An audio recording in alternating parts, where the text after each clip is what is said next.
কনকনে শীতের তীব্রতা যখন নড়াইলের খেটে খাওয়া ও প্রান্তিক মানুষের জীবনকে সংকটে ফেলেছে, তখন মানবিক সহায়তার উজ্জ্বল দৃষ্টান্ত স্থাপন করেছে ট্রাই ফাউন্ডেশন।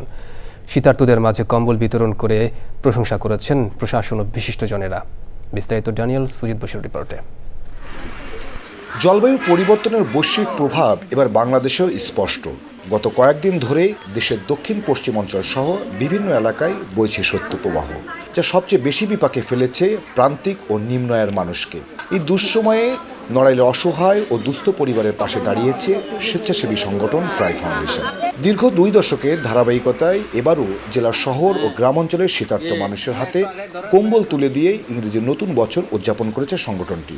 কম্বল পেয়ে উপকারভোগীদের চোখে মুখে ছিল কৃতজ্ঞতার দীপ্তি। মানবিক এই উদ্যোগ তাদের জীবনে এনে দিয়েছে উষ্ণতার আশ্বাস। সবাই সাথে আমরা পায়ে ওমের মধ্যে থাকতেছি, ওম পাচ্ছি, শীত করতেছে না। আমরা এতে খুব সন্তুষ্ট। আমরা দোয়া করি যাতে প্রতি বছর আমরা পেয়ে থাকি, এবার যাতে পাইতে পারি। আল্লাহ তাদের যেন সুস্থ রয়ে, তাদের ইনকাম করতে দিক, তাদের দিতে দিক, আমরা যেন এরকম পাই প্রতি বছরে। ট্রাই ফাউন্ডেশন মানুষের দুঃসময়ে যে সহমর্মিতা দেখিয়েছে তা সত্যি অনুপ্রেরণাদায়ক। সমাজের বিত্তবান ও অন্যান্য সংগঠনগুলো যদি এভাবে এগিয়ে আসে, তবে শীতার্ত মানুষের কষ্ট আরও লাঘব হবে। যারা অসহায় মানুষজন রয়েছে, শীতে অনেক কষ্ট পায়, তাদেরকে এই শীত বস্ত্র বিতরণের মাধ্যমে তাদের অনেক উপকৃত হয়। অনেকে আছে দুস্থ মানুষ যারা কম্বল কিনতে পারে না, তাদের জন্য খুবই প্রয়োজনীয়। তো আমি ট্রাই ফাউন্ডেশনের এই মহৎ উদ্যোগকে সাধুবাদ জানাই। ট্রাই ফাউন্ডেশনের এমন উদ্যোগকে সাধুবাদ জানিয়েছেন বিশিষ্টজনেরা।